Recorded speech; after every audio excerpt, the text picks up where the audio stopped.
Okay, horse kick series. This is just the name I call it. It's not a technical term, but you'll see why. So you're gonna have your knees together, bring the hips above the knees. Arms are under the shoulders, so you want the wrists to line up with the shoulders, or maybe just a little bit wider than the shoulders. Crown of the head will reach forward.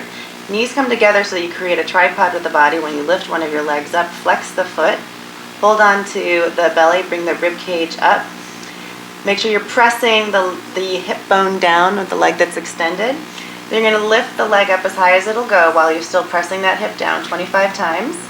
Lift, lift. You're going to keep that knee up high, probably in line with your hip, hopefully, and then squeeze the heel towards the bottom. Do a nice, strong squeeze there, as the hamstring is the bicep of your leg, so you want to pretend like you're squeezing it just like you're doing a bicep curl. After you do 25 of those, you're going to press the heel up to the ceiling. Press. Always pressing into the mat, making sure that you have a good, strong torso.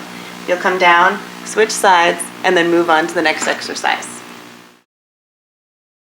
All right, single arm bicep curls. The reason why I put single arm on there, so A, you can focus on one arm at a time and really focus on contracting that muscle with all of your energy. You also can utilize, if you only have one pair of weights, you can double them up by crossing them over in one hand. Otherwise, just use one heavy weight, whichever way you want to do it. If you don't have any weights, once again, just do the curls without them, or find something heavy. Use a small dog, a small child. You can use water bottles filled with water. You can use anything. Just do something that's maybe a little bit heavier than your arm. You're going to plant that elbow into the side of your body. Let the other hand hold onto the waist. A little bit of a bend in the knee so that you're not hyperextending your knees once again.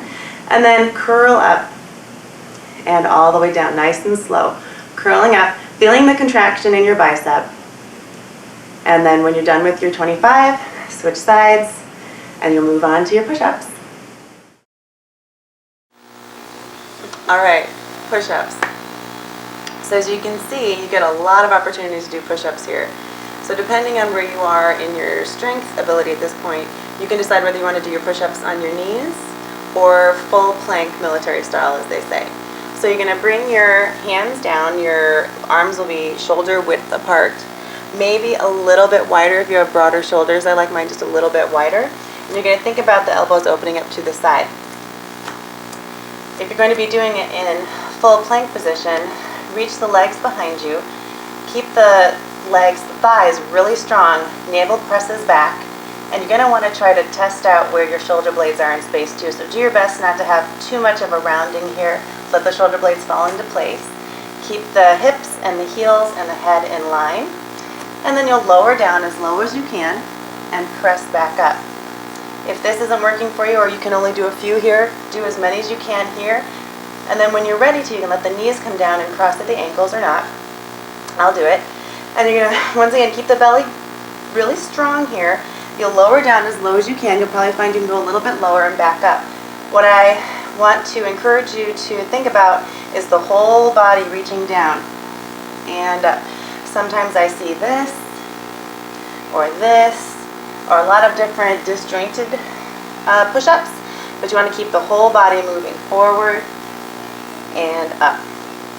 All right? Do as many as you're supposed to do, and then you'll be done for the day.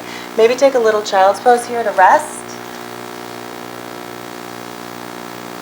and then come on up and give yourself a pat on the back. You just completed your day.